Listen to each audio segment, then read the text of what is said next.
Se você, assim como eu, cresceu nos anos 2000, em algum momento você parou na frente da TV e ficou preso em um desenho, aquele lá que você nem imaginava que estivesse passando. Avatar, a Lenda de Aang foi esse desenho para muita gente. E o que prendia não era só a história do Avatar que desapareceu, das 4 nações em guerra, era o fato de que os personagens pareciam reais, de um jeito que um desenho infantil não costuma retratar. Eles tinham medo, erravam e cresciam.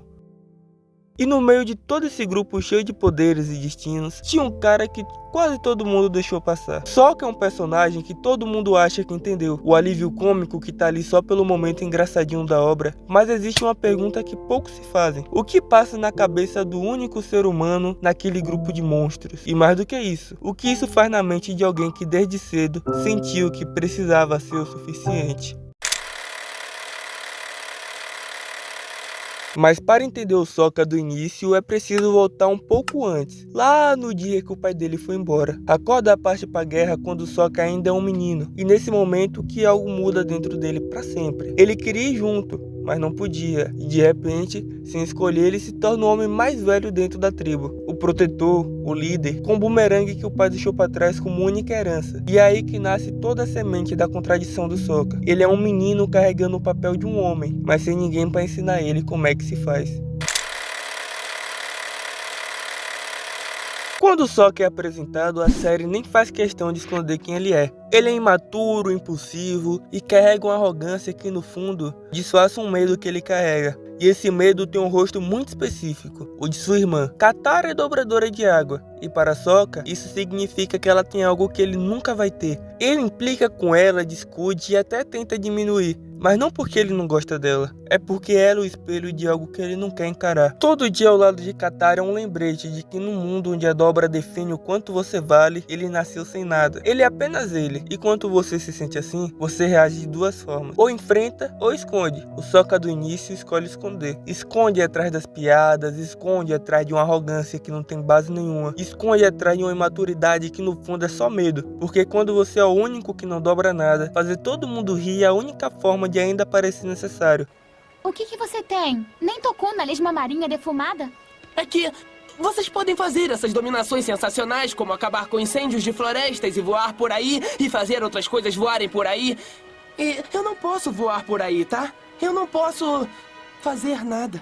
Isso não é verdade. Ninguém lê um mapa como você. Eu nem posso ler. É, e quem faz a gente rir o tempo todo com seu sarcasmo? E Sokka segue assim por um tempo, escondido atrás de sua máscara, carregando um peso sem admitir que carrega, até que ele conhece Yui, e algo nele pela primeira vez para de fingir por um momento. Ele cede, ele se abre, ele permite ser vulnerável, mas o mundo não respeita isso. Yui morre, e Sokka não pode fazer nada. Não tem dobra que resolva, não tem estratégia que salve, e não tem humor que preencha o silêncio depois. Pela primeira vez a máscara quebra, e o que sobra é só o Sokka, sem escudo nenhum. Algo muito interessante acontece com as pessoas que se sentem pequenas. Quando elas param de tentar esconder isso, elas começam a enxergar o mundo de uma maneira diferente. E é exatamente isso que acontece com Sokka depois da Yui. Ele não vira outro personagem, nem aparece no próximo episódio transformado, mas algo nele para de resistir. Ele começa a prestar atenção nas guerreiras Kyoshi, nas estratégias, nas pessoas ao seu redor, como se a dor tivesse aberto um espaço nele que a arrogância antes não deixava. E aos poucos, sem que a série faça questão de apontar, o cara que diminuía tudo, aquele que não entendia, começa a ser o que mais quer entender. E tem um momento que resume tudo isso muito bem. Quando Sokka finalmente reencontra seu pai depois de anos, o Hakoda olha para ele e reconhece como um homem, não como um filho que ficou para trás chorando, como alguém que realmente cresceu. E o bumerangue que o pai deixou para trás antes de partir, aquele que o Sokka carregou por toda a série como se fosse um troféu, finalmente faz sentido. Não era só uma arma, era uma promessa que ele cumpriu sem nem perceber. E tudo isso vai resultar no momento no terceiro livro que resume essa transformação melhor do que qualquer outro. O grupo se infiltra na Nação do Fogo, o território inimigo, o lugar que ele foi criado para odiar. E é justamente lá, fingindo ser o que ele não é, que Sokka encontra o Piandao e decide pela primeira vez investir em si mesmo. O treinamento não é sobre virar o melhor guerreiro. Sokka quer finalmente acreditar que ele merece ser bom em alguma coisa. E não é por acaso que durante esse treinamento ele forja sua própria espada a partir de um meteorito, uma rocha que caiu do céu, sem destino nenhum, que ele transforma em algo com propósito, assim como ele. E quando os dois duelam no teste final, Sokka não vence, mas o mestre olha para ele e diz que um dia ele pode ser maior do que qualquer outro espadachim que já existiu. Para um cara que passou a vida inteira achando que não era o suficiente, isso vale mais do que qualquer vitória. E assim, o ciclo acaba se fechando. Sokka, que não sabia quem era sem a dobra, se torna quem sabe exatamente quem é, com ou sem ela.